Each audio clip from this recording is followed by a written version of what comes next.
Hi, it's Fred, co-host of the Twilight Pwn podcast. And I'm Robbie the Robot, executive producer of the show. Assistant co-producing engineer, but... That's what I said. Anyway, if you're like us, the holiday season makes you think of one thing. Spiked eggnog. Peppermint schnapps? Well... Stocking stuffed with airplane-sized bottles of Jack Daniels? Sure. It also means that it's time for our annual non-denominational holiday giveaway contest. This year you can win a bunch of cool prizes, including a signed copy of Anne Serling's book about her father, Rod Serling, of course, a new Twilight Zone trivia book, and some cool toys. All you have to do to enter is write your own Rod Serling-style intro to an episode of your choosing. It could be a bad episode, or a classic, like Uncle Simon, or The Brain Center at Whipple's. Right. It can be any episode. Just write or record yourself reading out loud your own new Serling-style intro and send it to twilightpwn@gmail.com before December 25th. Once again, write your own Serling-style intro for any episode of The Twilight Zone. It's got to be new Serling-style intro, but write your own and send it in to twilightpwn@gmail.com. Good luck and happy holidays. Season's drinkings. Greetings. Whatever.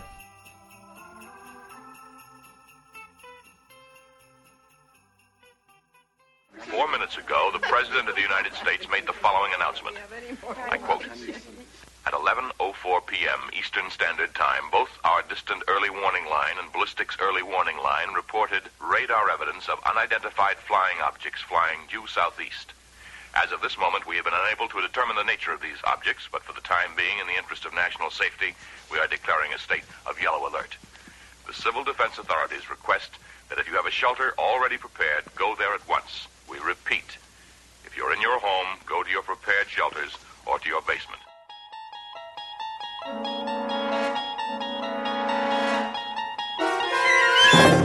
Hello, and welcome to the Twilight Pwn, the internet's third most popular Twilight Zone podcast.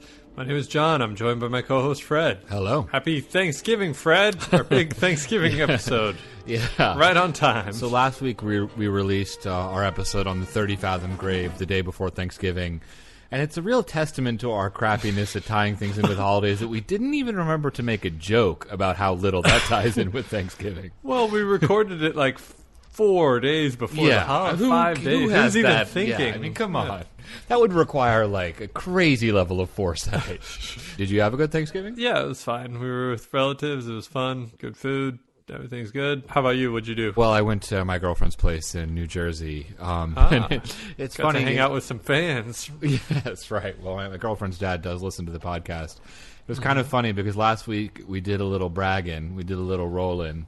Yeah. Talking about how many downloads we had, and I really regretted it because... Did he really rub your nose in that one? No. He didn't rub it on my nose, but like it got kind of passed down the chain like telephone style. So like a family friend was like, "So I heard your podcast has 1 million listeners," and I was like, yeah, kind of ish. Yeah. In a sense. So we blew it on Thanksgiving. So this is our traditional week after Thanksgiving special.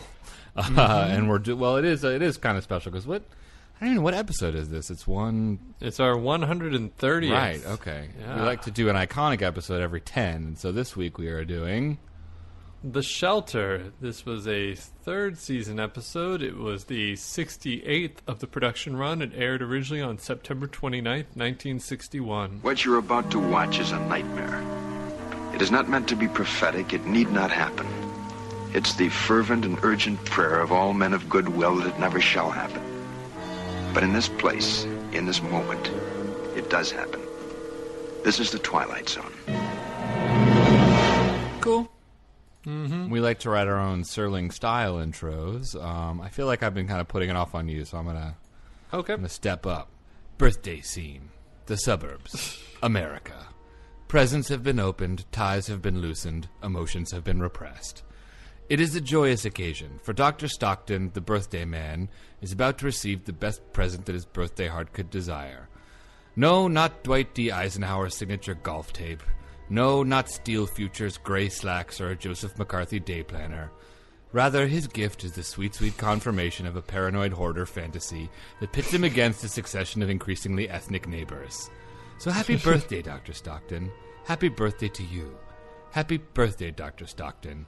Happy birthday, Twilight Zone. I appreciate that you were very careful not to do the melody at all. Yeah. We don't. Well, exactly right. We don't Well, want to have to dip into our legal kitty. Exactly. Anyway, let's hear. Dr. Bill Stockton has it all. A cushy colonial in Katona, a hysterical wife, a dopey kid, and a group of wishy-washy friends who will just as soon plan a party as a pitchfork parade in his honor. But what Doc Stock has most of all is a slab of cement and steel that will make his jealous neighbors into a mob that foments and reels. Doc Stock is feeling burned out from exhaustion and buried in the ground. Poisoned by the bile his buds are pushing down. They're all screaming at him, the women cry and moan. Come in, I say, and look at his shelter in the Twilight Zone. I fear we're getting into a bit of a pun arms race here. The last episode is just going to be one long, sustained pun. Wait, so what was the song at the end there?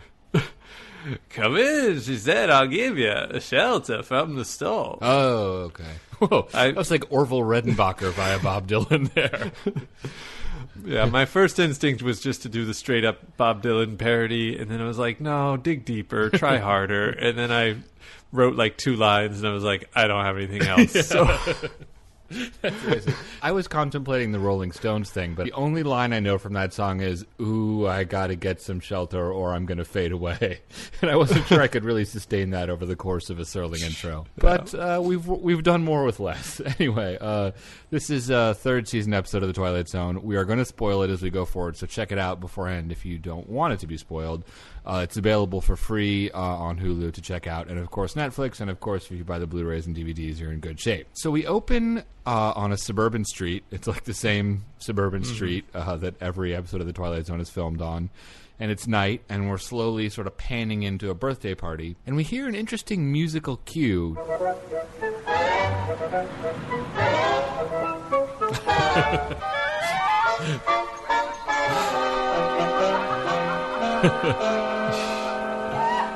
First of all, I think it's like a really well-chosen cue because the episode, as we're about to see, is very dark, and that sets it up to be like this very like happy-go-lucky episode, so the irony is kind of made stronger by that. But also, if you know the fact that the Happy Birthday song is copyrighted, and Serling would have to pay money to Warner Brothers to license it, that's like a very masterful, like just quite maybe the birthday song, but not. It definitely has the feel of a chain restaurant's Happy Birthday song. Yeah, it kind of does.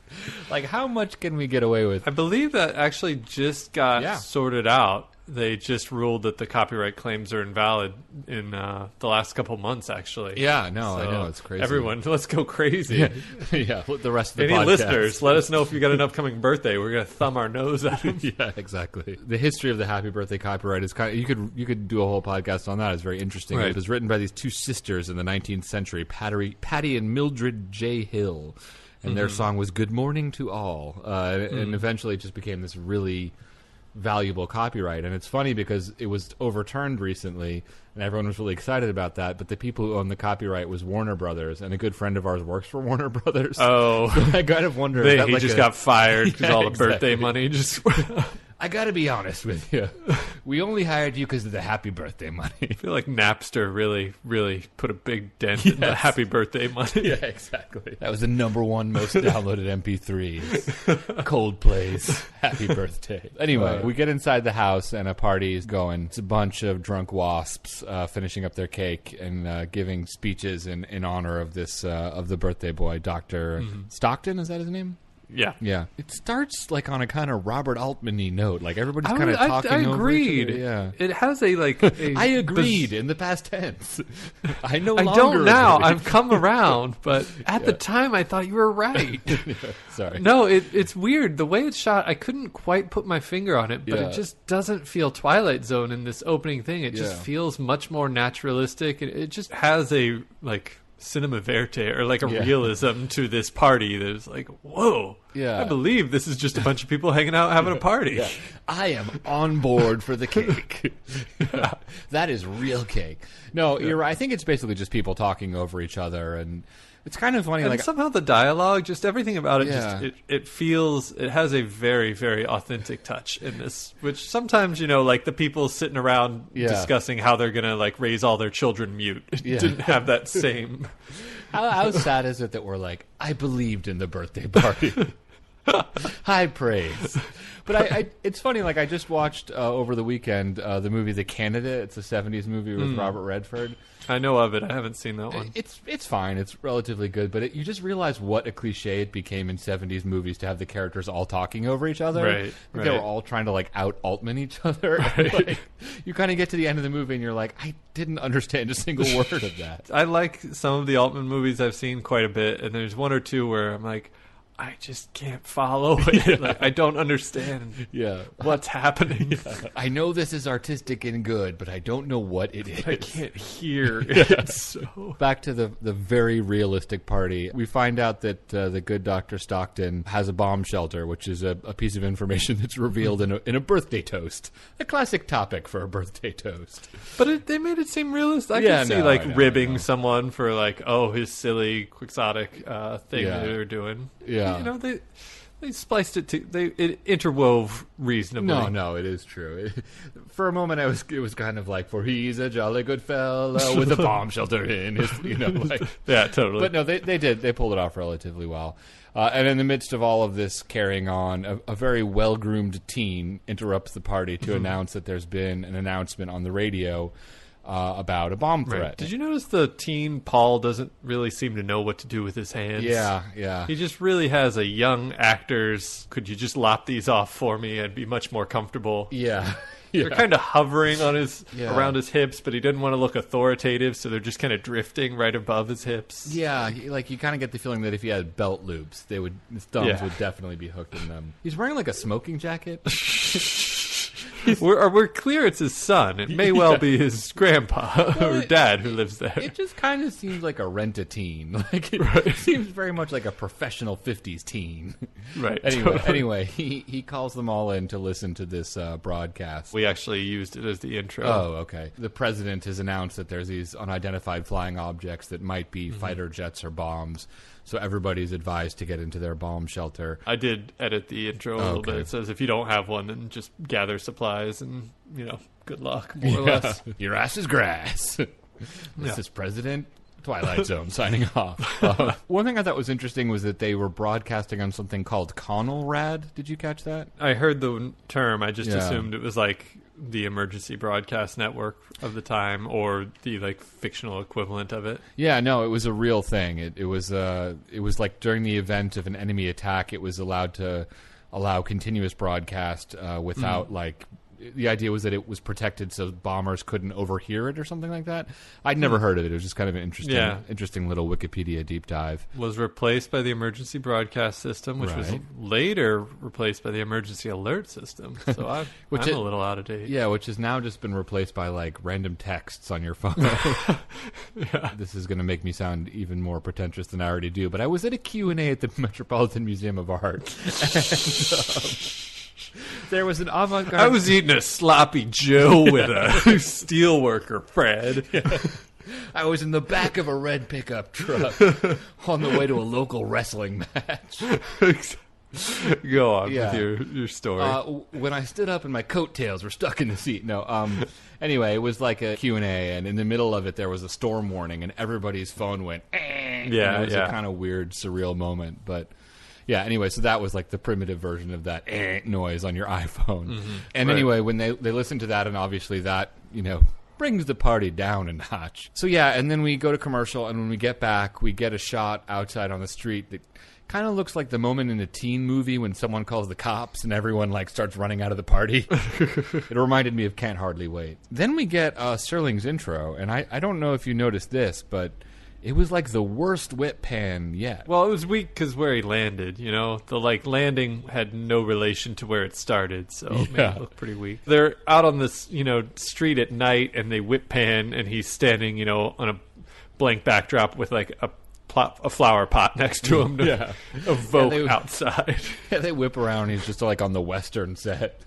And he's like, there was a bad hombre named Pinto Sykes. I just think the whip pan itself was very clumsy, and I understand why they kept it, because the preceding shot was a very long moving shot, but it looked clumsy as hell. Anyway, we come back to the doctor who's getting things ready. Things are looking pretty dire, but he still has time to be patronizing to his wife when she is having trouble filling up water. I'll make believe it's perfume, and it costs $100 an ounce.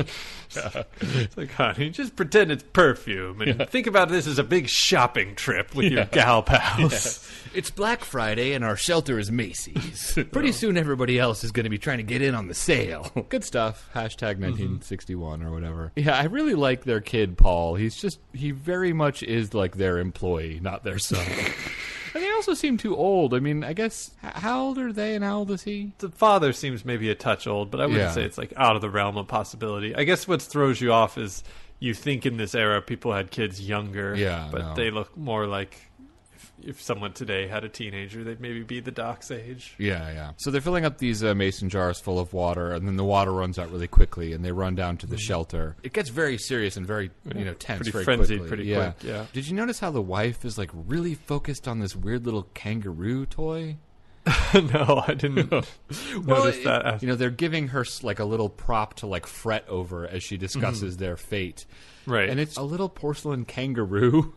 And it just kind of, like, made me think, like, did the actress, like, invent this weird, like, backstory, like they went to Australia or something like that? Right. But anyway, she finally... I don't know. I was focused more on the substance. I was just thinking, man, this wife, she's really good in a pinch, huh? Yeah. Why is it so necessary to survive? What's the good of it? Wouldn't it just be better and easier, just quicker if we just... See, this is what The Martian would have been like if it had been a dame. Nice. Yeah, I don't know. Yeah.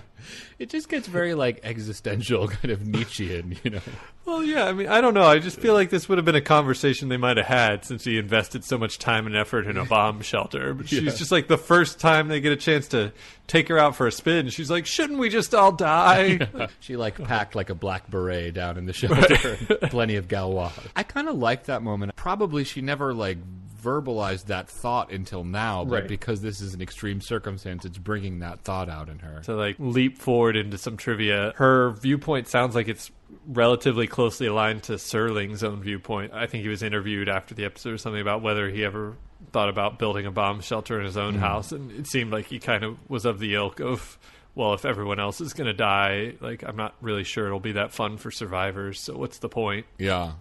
Plus, my glasses would probably break anyway, so... Right. Hey-oh! Yeah. Anyway. I don't get that one, Fred. I don't know an episode. I have no context for that. Yeah. Well, anyway, Dr. Stockton cheers up his wife by reminding her that Macy's is having a sale next week, so they have something to live for. And they've got an employee. They've got a kid on the payroll. Yeah, exactly. Then we get a knock on the window while Sutton is going up to get more water. And it's Jerry, a neighbor who wants to crash in the shelter. Yeah, this is, I think, a little bit of a longer clip, but, this has been kind of established as his closest bud. The advantage is modern architecture. We got the only brand new house in the block. We get everything at your beck and call, everything at your fingertips. Even got an electric laundry room right off the kitchen. All the wonders of modern science taken into account except that thing that's heading for us right now. Jerry, come on. And I bring Martha and the kids over here. Over here? Well, we're sitting ducks over there. Sitting ducks, we don't have any protection at all. Oh, Jerry. You can use our basement. Your basement? What about your shelter? We've got to get into a shelter. It's the only place we can survive. I don't have any room, Jerry. There's not near enough room or supplies or anything. It's designed for 3 people. Well, we'll bring our own food. We'll bring our own water. We'll sleep standing up if necessary. Please, Bill, you've got to help me. I've got to keep my family alive. We won't use any of your stuff. What about air?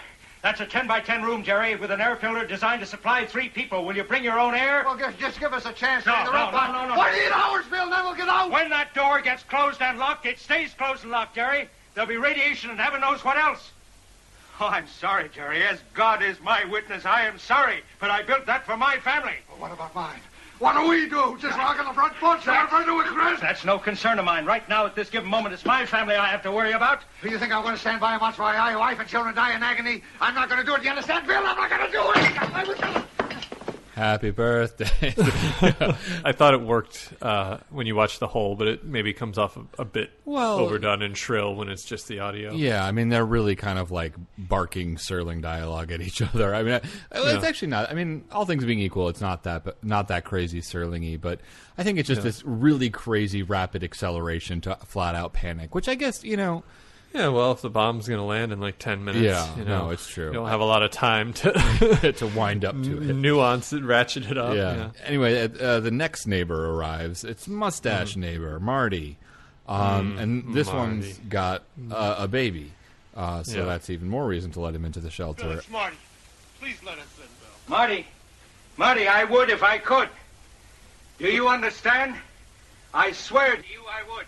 Bill, please. Please, Bill. It's Marty. I can't, Marty. Don't stand there asking me. I can't, and I won't. I feel sorry for you then, Bill. I really do. You probably will survive. But you'll have blood on your hands. You're a doctor! You're supposed to help people! Damn it, Marty. I'm a doctor, not a... Oh, wait. Yeah, I do think it was a really great choice to have Stockton be a doctor. Like, it wouldn't have quite had the same level of irony if he was like a bomb shelter manufacturer or something like that. I'm a bomb shelter salesman. Just your average Joe murderer.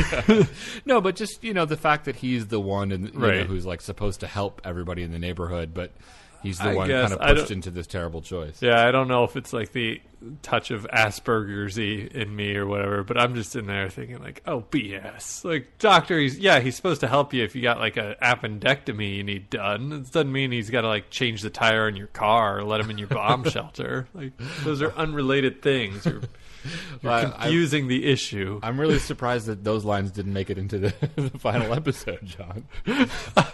Listen, Marty, you're confusing the issue. Now, if you had an appendectomy out there... Yeah, of course I would have to do something. Well, I agree that from the pure, cold, hard John logic viewpoint... Yeah, the Hippocratic Oath doesn't, like, extend into, I gotta be good to everyone, everywhere, all the time. I know, but I think what's so cool about it is that, like...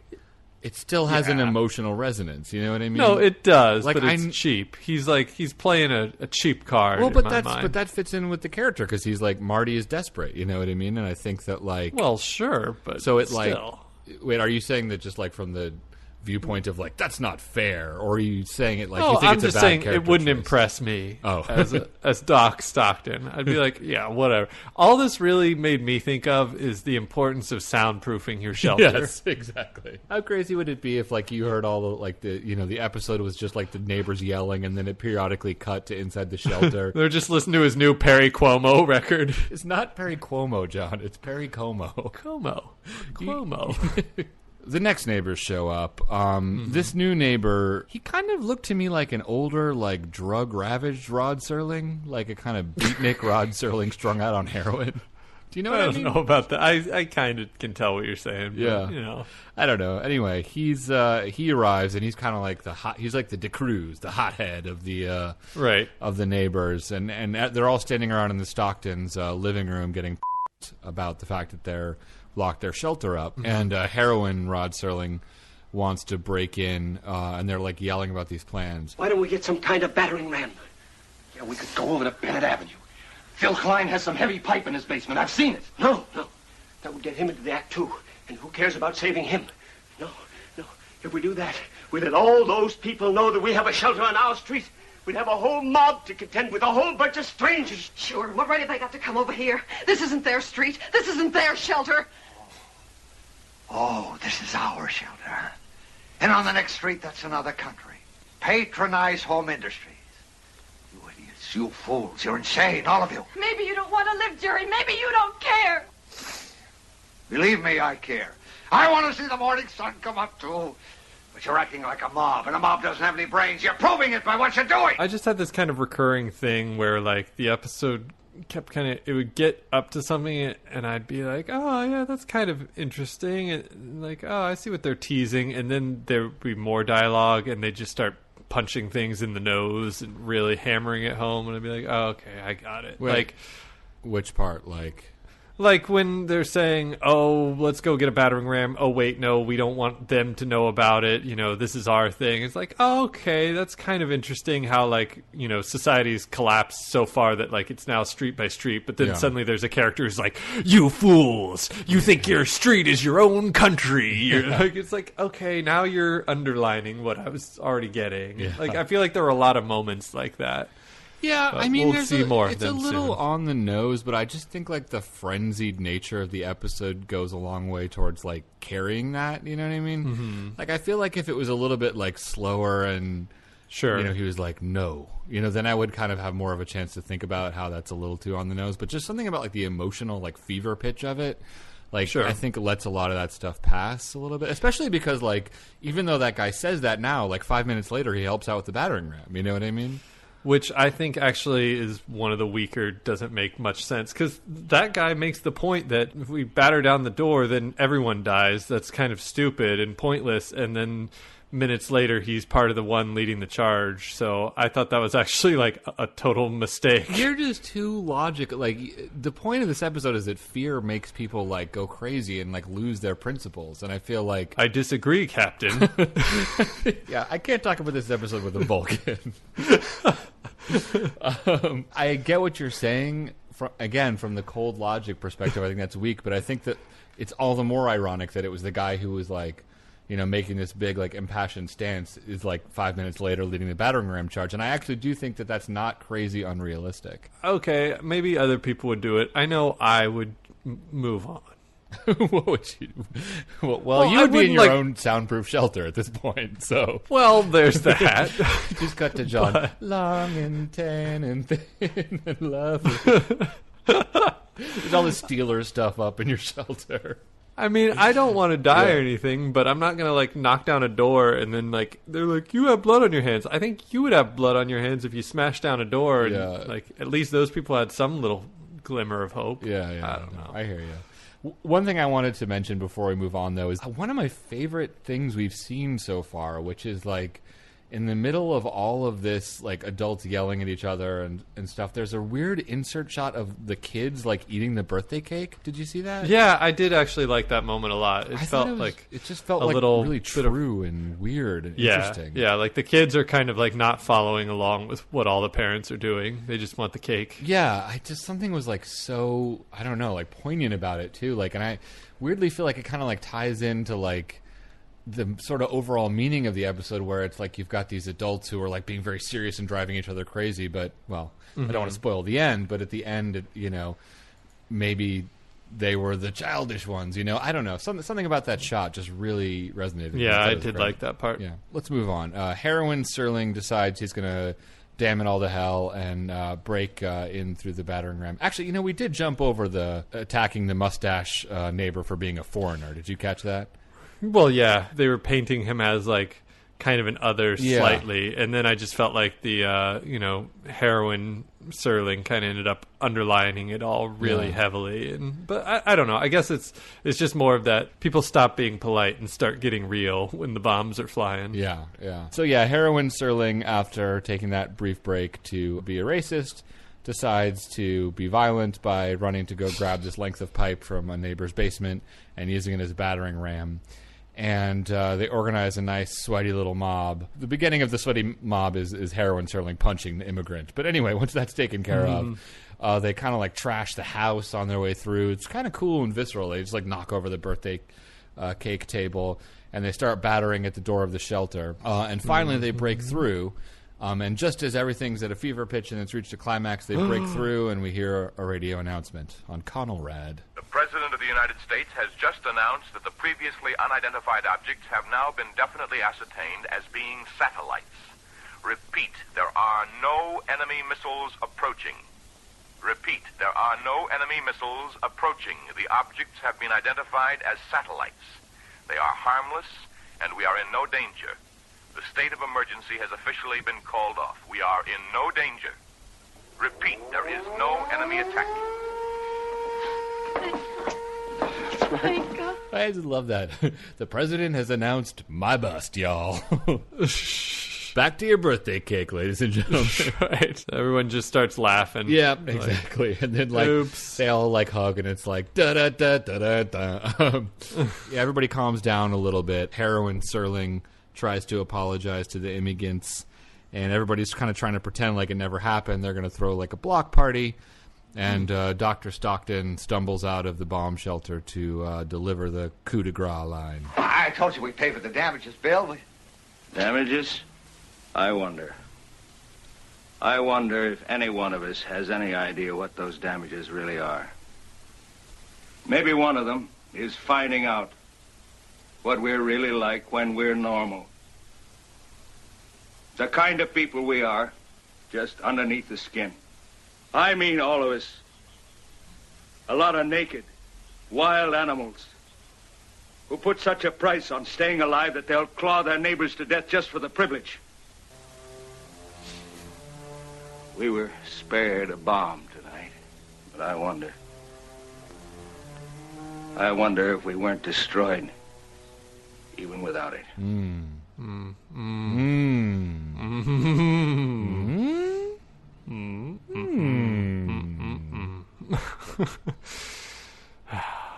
Play Rod's thing.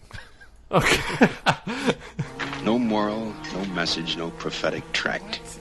Just a simple statement of fact. Nope. For civilization to survive, the human race has to remain civilized. Tonight's very small exercise in logic from the Twilight Zone. Why does Rod always try to have his cake and eat it too? It's always just like at the very end of the most moral. Come on, it's just a little yarn. Yeah. Come on. He's not trying to sneak anything by you. Yeah, at the end of, like, you know, the most silly, inconsequential episode, he never says, like, oh, that was just for fun. You know what I mean? It's always at the heaviest episodes that he says that. Anyway, that's the episode. An episode that we did recently, another classic, is The Monsters Are Due on Maple Street. I think there's a lot of, you know, parallels there. It's like a suburban street. I mean, even the unit of it being like a street is the same. That's supposed to be normal and cool, and neighbors start turning on themselves really quickly. Yeah, and let's bear in mind that Monsters did precede this episode by 2 seasons. That was a first season episode, so... But I actually think this episode is a lot better. I mean, maybe not a lot better, but I think it's definitely... Do you disagree, or is that just like speaking on behalf of the Twilight Zone fandom? Both. Okay. But go on. Because I think that, like, it's sort of in a weird way, even though there's no Twilight Zone-y thing that happens, it reveals, like, the limitations of the Twilight Zone as a format when it's talking about this stuff. In The Monsters on Maple Street, the escalation is really goofy just because the little Billy's like, well, what if there's an alien? And suddenly everyone's, like, ripping each other apart. Whereas in this one, I feel like little, you know, teen TM is like, let's listen to the president talking about a bomb threat. And you immediately, like, the visceralness of their reaction, I think is much more, you just buy into it much more quickly because of it's like something that you can see from the real world. Okay. So basically the plausibility. Yeah, I feel like the fact that it's more, I mean, there's lots of different things that I like about this better than Monsters Are Due on Maple Street, but that's one big thing about it. I think this episode is extraordinarily similar to Monsters. I don't think it's better. I agree that it's more grounded in reality, obviously. I mean, there's not a scene of, like, aliens just effing with everyone with the broadcast at the end. But it's not even that. It's not. But beyond that, I agree. It's more grounded. I don't know. It's in my mind, it's just a little too ham-fisted. I feel like there's good ideas that constantly get kind of stated and then restated and then stated one more time just to make sure. And I don't know. I'm not just being my, like, cold, emotionless, over-logical, frustrated with everyone for not just figuring out another solution that makes more sense. I mean, that does bug me, but but just as far as, like, a pure episode, I do think it's like, at the time, I'm sure it was, like, lifted from the headlines. People were actually building bomb shelters. It's like, it was very topical. I just feel like it was heavy-handed in its presentation. And maybe this is, like, the kind of story that lends itself to a heavier hand, because I will give you, I do think it's very propulsive. Yeah. You know, it's 25 minutes just like any other, the majority of other episodes, but it does feel like it's 25 minutes of pretty much always moving. I mean, the party kind of like throws you for a loop because it's this very casual, relaxed, very real. And then after about 5 minutes of that, we're just kind of into rushing the entire rest of the way. That part's good, but... Well, I think that's what that to me is really what saves it from being just like overly moralizing and too on the nose is the sort of frenetic pace of it. I just feel like because the actors are really good at being like crazed, it's almost like this weird thing where like one of them will grandstand, but then just like the power of the moment will overtake them all, and they'll just they just forget their not only their beliefs that they had before the episode started, but what they said like 5 minutes ago. And I do think that it's a really nice illustration of like how fear overrides your ability to think in this more like highfalutin way or even in a logical way. And I do think that it's funny because that's always when Serling says that, he means it like in this kind of like very high horsey sort of like we should all just remember that like Walt Whitman exists, and like when the bomb comes we should remember our principles and our dignity. But to me, what I pull away from it is just that it's human nature. Like you can't, like it's impossible to think about those things when you're thinking about your own life. You know what I mean? Yeah, I hear you. I just assume I'm better than that.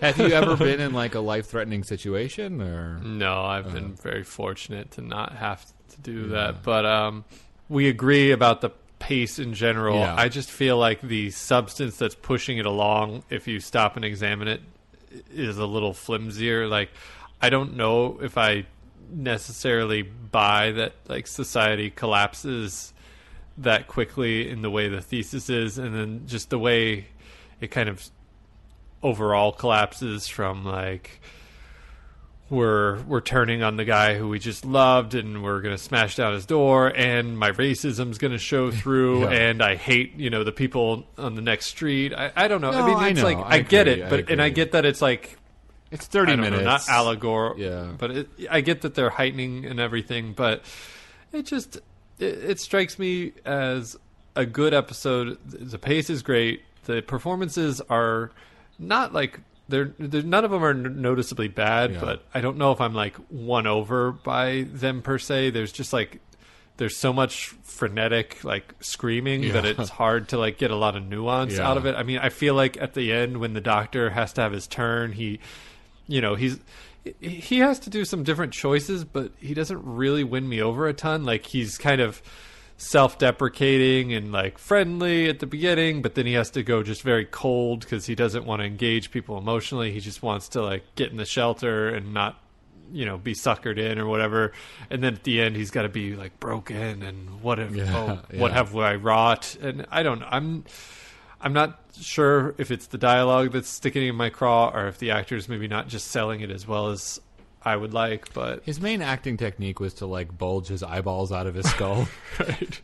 So that has its limitations. The main thing I think it has going for it is it was probably very ripped from the headlines, and it had a very good pace. But I don't know if I'd consider it like the best of the Twilight Zone. Personally, I think it's a good episode. What do you think like the point of it is? Like, what do you think it's like an indictment of? Like at the end, Serling's like, no. Well, more. Apparently, like it's an indictment against people who are prepared. Jeez.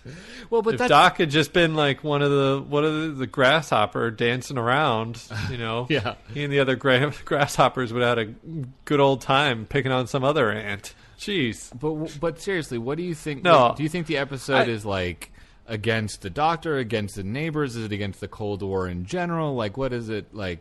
Yeah, I don't know if it's like fair to say against. I think it's just kind of like one of those op-eds. Well, but see, it's just like about. I know. I'm trying to think. Like it's more just a fragment about the human condition and one thing or another. It's not really like again. I think a very, very simplistic reading is like it's anti-shelters, but I don't think it's really that. It's an indictment of the shelter industry. That's I guess that maybe is something that's weird about it, because it's not like the doc is a bad guy, and it's not like it's unreasonable that he wouldn't want to let people in, because then everyone might have died because they wouldn't have had enough filters. It's just like, well, that's what here's a bad situation with no answers. let's look at a bunch of moral dilemmas and see what happens. Yeah, but that's what I think. I guess that's interesting. Yeah, I think that's what's so cool about it is that, like, we kind of made fun of Serling for moralizing, but it's like, if you really think about it, the episode doesn't have exactly like a good guy or a bad guy. I mean, heroin Serling is as close as you get to a bad guy, but like, when you think about this episode, you're like, oh yeah, that's that anti-Cold War episode or whatever, but not really. Like, it's not, it's just about the human condition and like how dark it can get. I mean, I guess in a world of Johns, everybody would all just be sitting in their soundproof. I guess there wouldn't even be wars because everybody would just be, you know, we would have done the math and figured out it doesn't work. Yeah, exactly. Mutual assured destruction. The best solution, Mr. Khrushchev, is not to play. Yeah. What we doing next? Bios and trivia. Bios and trivia. Bios and trivia. Yeah. Mark Scott, Zickery, Mark Grams Jr., Zickery and Grams, and IMDB. IMDB indicates this is one of the 4 episodes that notably contains no science fiction or fantasy elements. I feel like we've covered all 4 at this point, but I have no idea what those were. I mean, the silence, the Jeopardy room, the booby trap. I don't know. Sure. Yeah. So that's 3. So, and I'd agree under the bizarre criteria that one insane person seems to have. I'd say yes. There's no science fiction or fantasy here. Yeah. It's just kind of a what if. Sandy Kenyon's character mentions going over to Bennett Avenue to get a pipe for a battering ram. Bennett Avenue is where creator Rod Serling grew up as a child. In a house well stocked with battering rams. Right. This is from the goof section. The shelter door was obviously plywood. When it finally broke, one could tell it was flimsy material. Even though it was supposed to be of a heavy substance, anything that can be opened with a battering ram would not withstand an atomic blast. Did you write that one, John? Well, I thought it. I don't think like a bomb shelter is really supposed to like withstand an atom bomb going off next to it. You know what I mean? Right. And I would hope that a bomb shelter could withstand that particular battering ram, but I don't know if it could withstand any and every battering. Like if you got like a police SWAT battering ram in there, you maybe do some damage. Trouble, I don't know. And so this was from Mark Scott Zickery's Twilight Zone companion. This was actually a quote from the director, Lamont Johnson, who kind of landed in my camp. Describing the episode, he said, "That was Rod in one of his messianic moods. It was too uptight with its own self-righteousness. I found it an interesting idea. I think the thesis was excellent, but I think its devices and its general style of writing were a little too pompous. And I didn't love the dames." I might add it a little bit there. I do like it was funny because even without you adding that, there's like, it's a little too uptight, like a cold day. If you don't know what we're talking about, Lamont Johnson, for whatever reason, was the director of many great Twilight Zone episodes, and if you look at quotes, if you read between the lines, or even on the lines occasionally, he seemed to be a bit of a horn dog. Kind of a horn dog. That kind of ties in nicely with some trivia where the lead actor, the guy who played Dr. Stockton, reviewing his performance 20 years later, this is from my Martin Grams Jr. book, he said he thought he overacted. He still likes the episode, but he feels a little bit embarrassed about his performance, which, I mean, I don't think he did a bad job, but certainly, you know, the eyes bulging out of his skull was definitely was a bit much. Apparently, only 1 week after this Twilight Zone episode, Kennedy officially told Americans to build bomb shelters. So it was kind of in the headlines, but it wasn't like a presidential dictum. And it was 1 week later that it came out. I'm sure he was inspired by the show. And also, it was just funny because, you know, as you mentioned, Rod was said, like, oh, I wouldn't build a shelter, like, you know. But, like, a number of, like, civil defense authorities and stuff like that, like, wrote the show being like, great episode, really demonstrates the need for a shelter. Well, that is one read of the episode. Which kind of everyone had built shelters. And that letter was written by Mr. John, Twilight Zone podcaster. Anyway, that's it for trivia. What about bios? Oh, one other thing I will mention. This episode was parodied or reimagined as a Simpsons episode that was pretty funny, too. Bart's Comet. Ned. Yeah. So, bios. Larry Gates played Dr. Bill Stockton. He was also in the 1950s film Invasion of the Body Snatchers. Oh, yeah. Cold War paranoia sci-fi thing. He seemed familiar. Now I recognize him. Jack Albertson we saw as the genie in I Dream of Jeannie. He played the good buddy Jerry. he's most famous as the grandpa from Willy Wonka. You can really tell Yeah. in this one that he's that guy. It's a little harder in Genie because he's got a little bit odder. I don't know. He yells a lot here, and Grandpa yells a lot in Willy Wonka, so you can tell. Yeah. Sandy Kenyon played Frank Henderson. I believe that is Heroin Serling. He was also in Valley of the Shadow and Odyssey of Flight 33. Yeah. Michael Burns played Paul Stockton. Slightly interesting. He retired from acting to become a professor. Had a long career as an academic. Joe Helton played Martha Harlow. She was also in On Thursday We Leave for Home.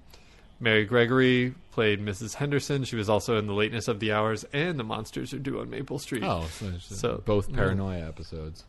Yeah, written by Serling, directed by Lamont Johnson. He did 8 episodes total. We still need to view The Passage on the Lady Anne before we can really assess his work. It being a 4th season episode, something tells me we've already covered the good episodes, but yeah, I don't hold out a ton of hope. Yeah. But you know, As I've already said, I think this episode is really well directed. I don't know. I mean, I don't know if you felt the same way, but like, I got to give it up to Horndogger. He was a great director of Twilight Zone episodes.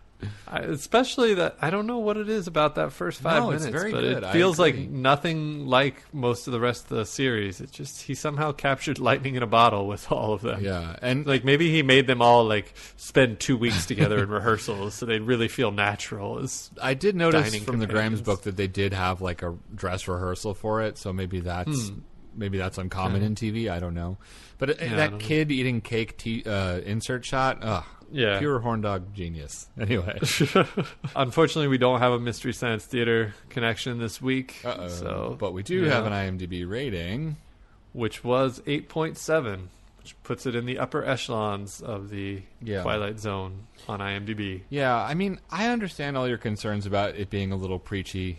Your and Horndogger's concerns about it.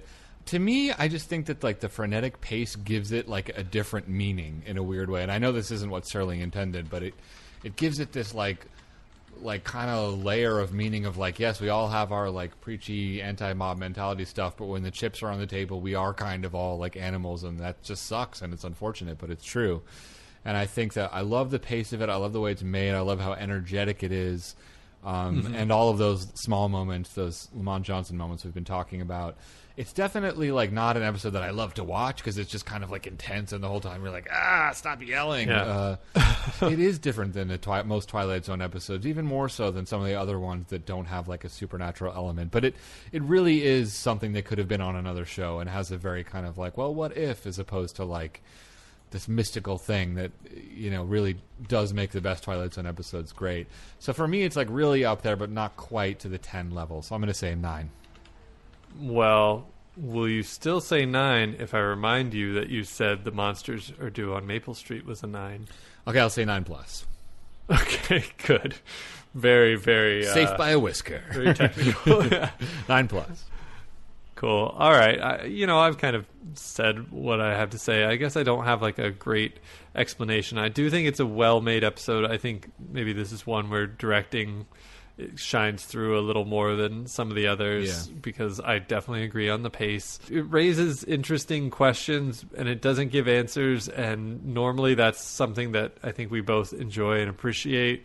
I just feel like the presentation just comes down a little too heavy-handed for my taste. I don't think it like kills the episode or means it's bad or anything. It just doesn't stand the test as like one I really love, and I agree that it is, because it's so frenetic and so yelly, it becomes kind of grating. It's like, it makes me think of like There Will Be Blood or something. It's like, it's a fantastic movie I don't want to ever watch again. It's just like, it's like very grating. Like, so put this next to all the Todd Solondz DVDs in your collection. Yeah. So I'm going to say like, for me, I feel like more of a 7+. Got it. What'd you say for Monsters? 9. All right. Well, a condemnation of this episode. So from I'm John. sure lots of terrible hate mail.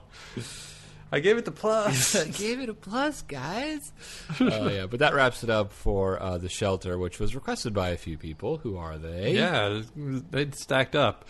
Erica on Facebook, Aaron via email, Shoot Flexo via Twitter, and Anthony and Eric via other social media forums. So thank you, everyone. Cool, thanks. Sorry it took us so long to get around to it. Well, we kind of stockpile the really good and the really bad episodes. So yeah, next week we'll be doing another listener request, but you're going to have to tune into our social medias to find out what it is. You can also get in touch with us directly. There's a whole heap of ways to reach out. John, what are they? You can send us an email at twilightpwn, pwn@gmail.com. You can get in touch with us on Twitter. You can check out our website, twilightpwn.tumblr.com. You can like us on Facebook. You can listen to us on any kind of podcatcher app. And you could subscribe to us in iTunes. If you're over there, if you leave us a rating or review, we really appreciate those. Yes, please do that. So, yeah, I mean, I feel like we've covered it lightly, but would you ever consider building a bomb shelter? Have you ever thought about it? Well, I don't think we live in an era where the bomb shelter is necessary as much. If we, could I envision myself in the Cold War era building one? Yeah. And when I was growing up in Oklahoma, we had a tornado shelter. Yeah, it's a little different. Well, you're just paranoid. I do remember, how... yeah, I do remember, us not letting neighbors in, but everyone had their own tornado shelter. They were just... That was how you did it. Yeah. I don't know. I don't know. I feel like if you live in New York City to some degree, you're just kind of like, you just kind of live with it. Yeah, I mean, I don't think about it too much. I don't think, the human mind is capable of thinking about, what if something horrible happened all the time. Right. Or, I don't know, maybe some human minds are. But, it is weird how I kind of, every now and then I'm just I don't know. Kind of a sitting duck. Yeah, I mean, on the other hand, I do have $20 craft cocktails, so give and take. Totally. All right, I'll talk to you next week, John. All right, later, Fred.